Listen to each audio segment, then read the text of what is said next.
কালকে যেটা জব্দ করেছে 119টা ডিটের যে প্রপার্টিগুলো, যার মধ্যে 4টা অ্যাপার্টমেন্ট আছে আর কিছু শেয়ার আছে। একটা ব্যাংকের দেখা যাচ্ছে 30 লক্ষ টাকার সঞ্চয়পত্র জব্দ করেছে।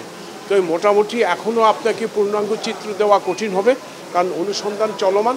অনুসন্ধান চলার অংশ হিসাবে এই দুটো জব্দের আদেশের জন্য আমরা আবেদন করেছি। আদালত সদয় বিবেচনা করে জব্দ দিয়েছেন। ভবিষ্যতে কি হবে না হবে এই মুহূর্তে বলা যাচ্ছে না। টোটাল পূর্ণাঙ্গ চিত্র পাওয়া যাবে অনুসন্ধান কার্য শেষ হলে। সেই জন্য আপনাদেরকে আরও কয়েকটা দিন অপেক্ষা করতে হবে। আমরা দ্রুত গতিতে এগিয়ে চলছি আইন বিধি মেনেই। কাজেই এখানে আশা করছি খুব আমরা অতি সত্ত্বর অনুসন্ধান শেষ করতে পারব। দল সেটা অত্যন্ত গুরুত্ব সহকারে বিবেচনা করছে, প্রয়োজন হলে সেই পদক্ষেপ নেবে, কারণ অনুসন্ধান চলছে মাঝপথে এবং এখনও মামলা হয়নি, নিয়মিত মামলা। এটা টু মাচ অ্যাক্সেস হবে এই মুহূর্তে বলা। ওয়ালটন ফ্রিজ কিনে অনেকের মতো আপনিও হয়ে যেতে পারেন মিলেনিয়াল। সেরা পণ্যের সেরা অফার। আগামী 6 মাসের জন্য মামলাটি স্ট্যান্ড ওভার করলেন, মানে 6 মাস পরে আবার কার্যতালিকায় আসবে। আসার পরে এটা তখন আমাদের ট্রায়ালের কী অবস্থা সেটা আদালতকে অবহিত করতে হবে।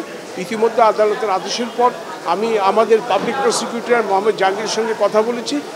জাহাঙ্গীরকে বললাম যে আদালত 6 মাসের সময় দিয়েছে এবং জাহাঙ্গীর সাহেব আমাকে নিশ্চিত করেছে এই 6 মাসের মধ্যে মামলাটি শেষ হয়ে যাবে। এর ফলে রফিকুল আমিনকে জেলেই থাকতে হবে। এবং ওনারা চেয়েছিল, উনি খুব অসুস্থ, ওনার লিভারের ফাংশন। আমি বলেছি এর আগে তারা বিভিন্ন ঘটনা অঘটনায় আপনার মোর দেন 60% ছিল পিজি হাসপাতালে। যখনই পত্রপত্রিকায় লেখা হয়, এগুলি আলোচনা হয়, তখনই হুট করে আবার জেলের কাস্টডিতে চলে যায়। ওখানে কিছুদিন থেকে আবার ব্যাক টু প্যাভিলিয়ন ওখানে চলে আসে। কাজেই মাইলট যদি ফ্র্যাকশন ধরেন মোর দেন 60% উনি জেলখানায় ছিল বিভিন্ন অজুহাতে।